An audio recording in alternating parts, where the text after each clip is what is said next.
Ebony Foster. Here we have Chamondrea A. Lane, a junior at Carver Early College and a freshman at Georgia State University. Hi, Ms. Lane. I am a student in Ms. Houston's journalism class. Do I have your consent to know your perspective of domestic violence for my project? Yes, but I would like to keep this kind of private away from my fellow students.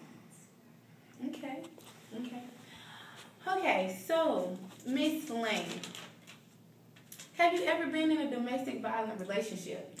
Not me personally, but I have been in a situation where domestic violence was going on in my living quarters. Okay. Are you comfortable enough to share your experience with us? Yes. Okay. If you don't mind me asking, who was in the relationship? It was actually my parents. Your parents, mother and father. Yeah. When did you see the abusing begin in their relationship? When I was in middle school, I believe like 6th or 7th grade, somewhere around there. So you can say it's about 4 to 5 years since it happened. Who did the abusing in the relationship? On my point of view, I feel like it was, different types of abuse, verbal and physical, but most of the physical abuse came from my father. To your mother. Okay. How did it start?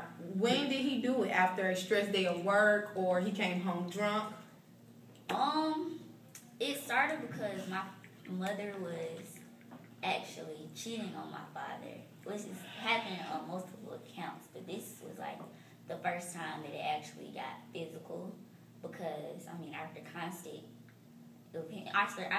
trials of him talking with her about it, and I guess he just got kind of stressed, and it got to that level where it wasn't like he beating her in the face or nothing like that. It was just happening where at one point they were talking to each other in the kitchen, and he just like grabbed her, but it wasn't like he left her on the side of the road or anything like that. Okay. Beside me and my fellow peers in my group, did you tell anyone about this domestic violent relationship?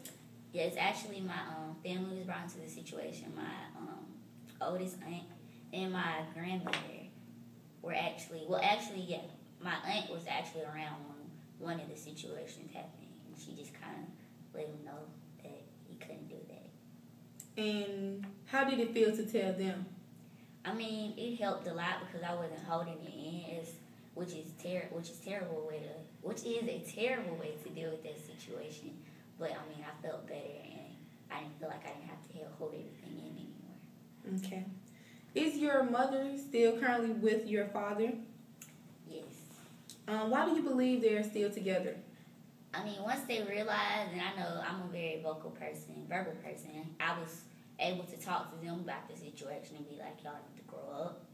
And once my mother started realizing that she wasn't setting the best example for me, because she didn't want me to grow up and be that person that was married and with all these men, and my father didn't want me to be in a relationship where I felt like it was okay for a man to put his hands on me. Okay. Last question, Miss Lane. Since the relationship of domestic violence has ended, how has life changed in the household as a whole?